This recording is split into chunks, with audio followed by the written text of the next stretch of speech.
The night that lasted just for 14 minutes. Imagine waking up in darkness.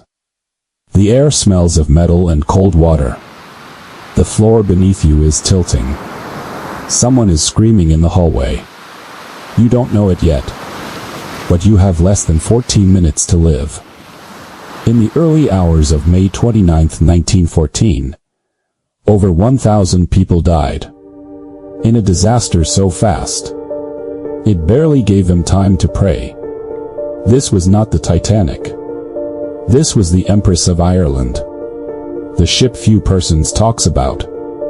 It was not a small ship. She was strong, modern, respected.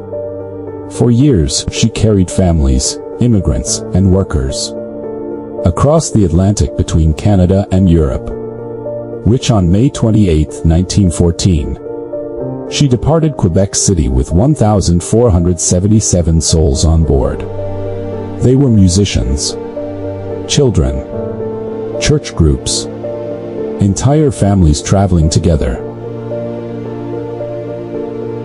If you appreciate powerful forgotten history like this, make sure you subscribe, like, and share a euro. Because some stories deserve to be remembered. Because this was an event that no one on board imagined. That within hours, their voyage would turn into chaos. The fog descends. Just after 1 a.m., the Empress entered the St. Lawrence River. Thick, heavy, blinding. The captain, Henry Kendall, slowed the ship. Out there in the darkness, another vessel was moving toward them. Name, the Storstad. That vessel was the Norwegian coal ship. She was smaller but built with a reinforced steel bow. Her captain, Thomas Anderson, saw the Empress lights through the fog. Signals were exchanged. Whistles answered. But in heavy fog, distance can lie.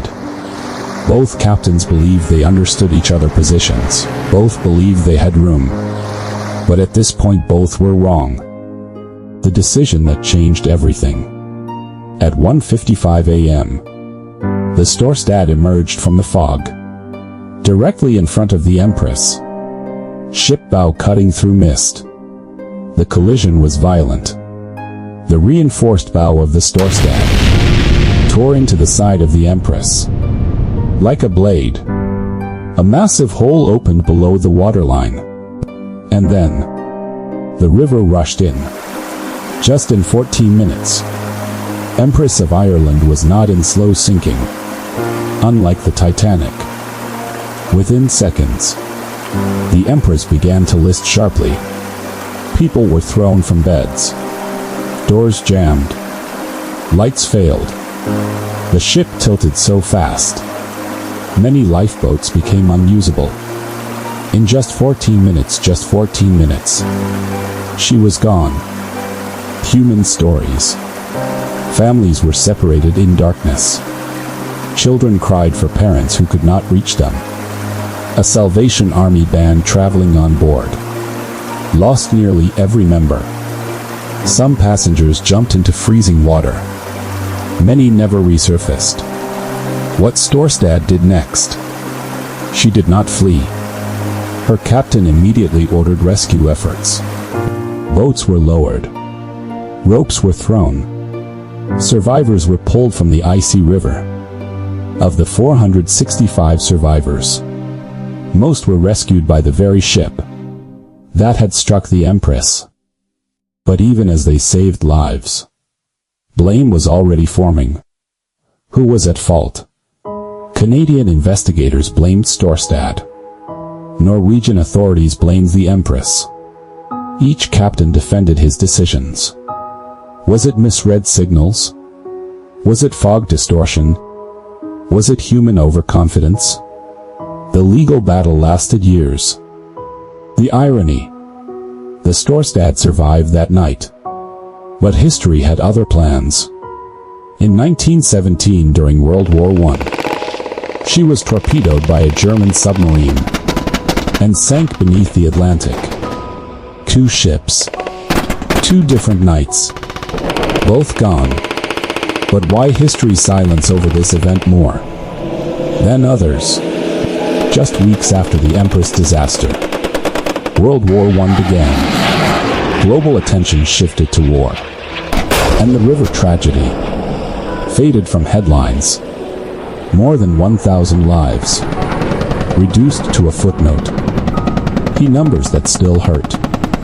1,477 on board. 465 survived.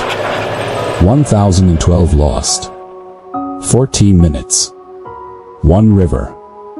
A disaster faster than Titanic, yet almost forgotten. Beneath the St. Lawrence River, the wreck still rests. Silent. Cold.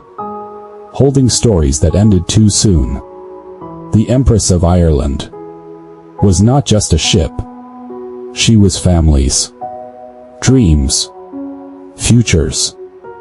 If this story moved you, subscribe for more forgotten history. Like this video so others can discover it. And share it. Because remembering is the only justice some tragedies ever receive. 14 minutes. That was all the Empress of Ireland was given. 14 minutes to flood. 14 minutes to panic. 14 minutes to decide who lived and who didn't. More than 1,000 people were gone before sunrise. And yet, most of the world has never heard their names. When I started researching this disaster, I expected tragedy. What I didn't expect was what happened when I placed it beside another ship. A ship that had more time, more headlines, more mythology. The Titanic. The comparison didn't just surprise me. It disturbed me. Because when you examine the survival window, the death percentages, the rescue response, and even the courtroom aftermath, the story we remember may not be the story that was worse. In part 2, we break down the comparison history rarely discusses, including a man who is the ghost of Atlantic, which survived 3-time shipwreck tragedies, who entails the real stories of it all.